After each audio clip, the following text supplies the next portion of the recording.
हरियाणा सरकार के कर्मचारियों के लिए बड़ी खुशखबरी है। प्रदेश सरकार ने कौशल रोजगार निगम में भर्ती कर्मियों के वेतन में वृद्धि का ऐलान किया है। चंडीगढ़ में मुख्यमंत्री नायब सैनी ने कर्मचारियों के मानदेय में 8% की बढ़ोतरी का ऐलान किया। मुख्यमंत्री ने कहा है कि बढ़ा हुआ वेतन 1 जुलाई से मिलना शुरू हो जाएगा। नायब सैनी ने कहा कि हरियाणा कौशल रोजगार निगम के माध्यम से SC और OBC को आरक्षण देकर भर्ती करने का काम हमारी सरकार ने किया है। चंडीगढ़ में मुख्यमंत्री ने भारतीय मजदूर के कई पदाधिकारी और सदस्यों से मुलाकात की। मुख्यमंत्री आवास में कार्यक्रम किया गया।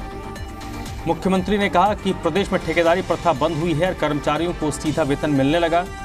सीएम ने घोषणा करते हुए कहा है कि HKRN के तहत लगे सभी कर्मियों को वेतन में 8% की वृद्धि होगी। नायब सैनी ने एक बार फिर से हरियाणा में बीजेपी की सरकार बनने का दावा किया है।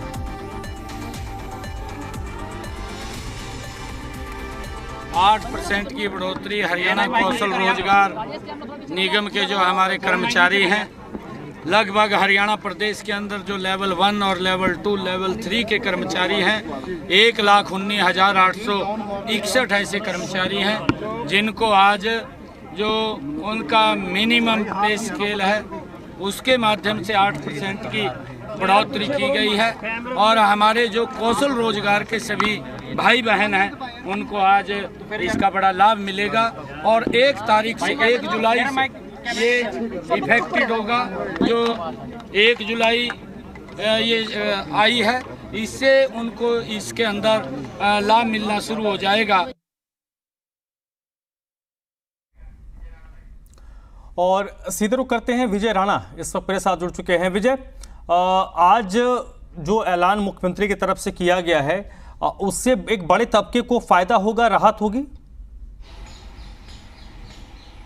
बिल्कुल फ़ायदा मिलेगा क्योंकि HKRN सरकार ने शुरू किया था, हरियाणा सरकार ने शुरू किया था और इसके तहत जो ठेकेदारी प्रथा थी हरियाणा में उसको बंद किया गया। यानी जो पहले जो कच्चे कर्मचारी ठेकेदारों के माध्यम से लगाए जाते थे उसको बंद करके HKRN शुरू किया। और इसी कड़ी में जो HKRN में कर्मचारी हैं, करीब 1,19,861 कर्मचारी हैं जो इस समय प्रदेश के अलग अलग विभागों में जो काम कर रहे हैं और सरकार उन्हीं को जिस तरह सुविधाएं देने का काम कर रही है। इसी कड़ी में जो 8% वेतन बढ़ाया गया है, तो ये जो 1,19,000 जो कर्मचारी हैं इनको सीधा ये फ़ायदा मिलेगा। तो जिसकी भी जितनी भी इस समय सैलरी थी, उदाहरण के लिए अगर किसी की सैलरी 20,000 है, 30,000 है, तो उसी हिसाब से उसको काउंट करने के बाद सीधा 8% का जो वेतन है वो सीधा उनके खातों में पहुंचना शुरू हो जाएगा। और आज से ही ये बढ़ा हुआ जो वेतन है वो मुख्यमंत्री की ओर से लागू कर दिया गया है। और आज ही क्योंकि कार्यक्रम था मुख्यमंत्री आवास में, भारतीय मजदूर संघ के जो लोग थे वो यहाँ पर पहुँचे थे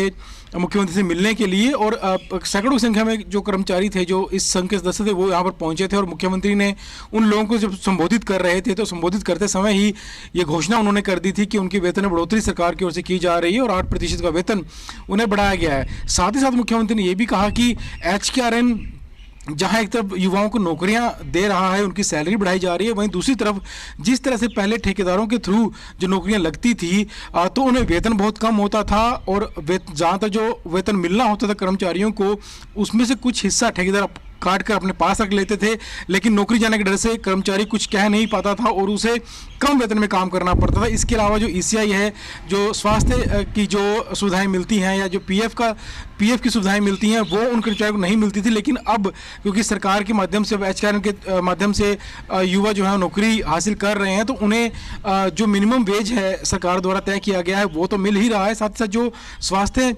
सुविधाएँ हैं या जो बीमा सुविधाएँ हैं, इसके अलावा जो PF की सुविधाएं हैं वो भी उन्हें दी जा रही हैं उन युवाओं को। यानी कहीं ना कहीं फ़ायदा जो है युवाओं को हो रहा है HKRN के माध्यम से। और आज जो वेतन बढ़ोतरी की गई है उससे बहुत फ़ायदा होगा।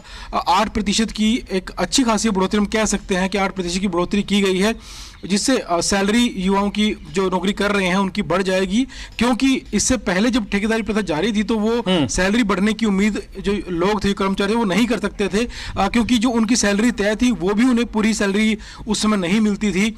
तो HKRN के माध्यम से जहां एक तरफ सैलरी पूरी मिलनी शुरू हुई है वहीं सैलरी में इजाफा भी हो रहा है। तो युवाओं के लिए तो ये बेहद अच्छी खबर है। और जिस तरह से भारतीय मजदूर संघ के जो लोग मिलने के लिए आए थे मुख्यमंत्री से CM आवास पे, उनको भी उन्होंने निराश नहीं किया।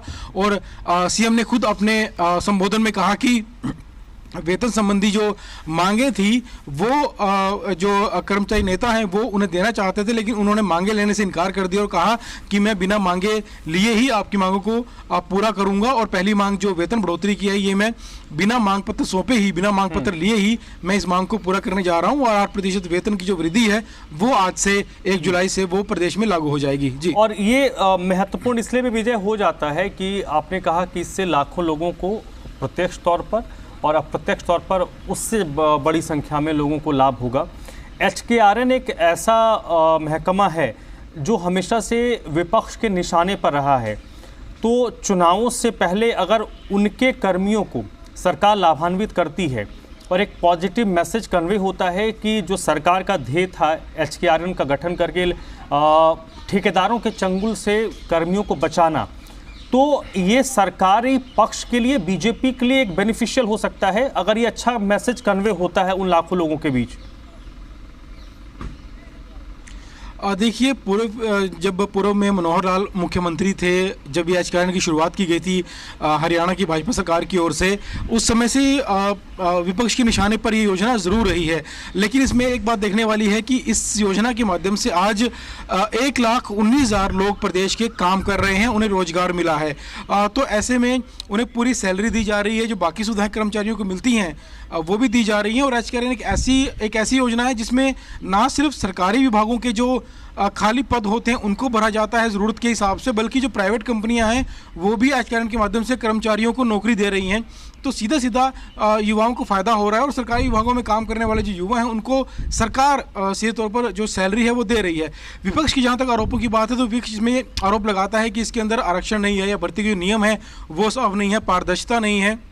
ये विपक्ष की ओर से आरोप जरूर लगाए जाते हैं, लेकिन जिन युवाओं को नौकरी मिली है और 1 लाख से ज़्यादा युवा ऐसे हैं प्रदेश के जिनको नौकरी मिली है, तो कम से कम उन युवाओं को सीधा सीधा इससे फ़ायदा हो रहा है और सैलरी बढ़ाई गई है, PF की सुविधा मिल रही है, तो उनको ये फ़ायदा भी हो रहा है। क्योंकि इससे पहले जो ठेकेदारी प्रथा चलती थी उसमें आमतौर पर देखने में ज़रूर आता था हर राज्य में, हर ज़िले में, कि ठेकेदार रिश्वत जो है वो लेता था ज़्यादातर मामलों में लोगों को रखने के लिए। बाद में लोग रखे जाते थे, उनकी जो सैलरी फिक्स होती थी, मिनिमम वेज होता था, वो भी उन्हें नहीं मिलता था।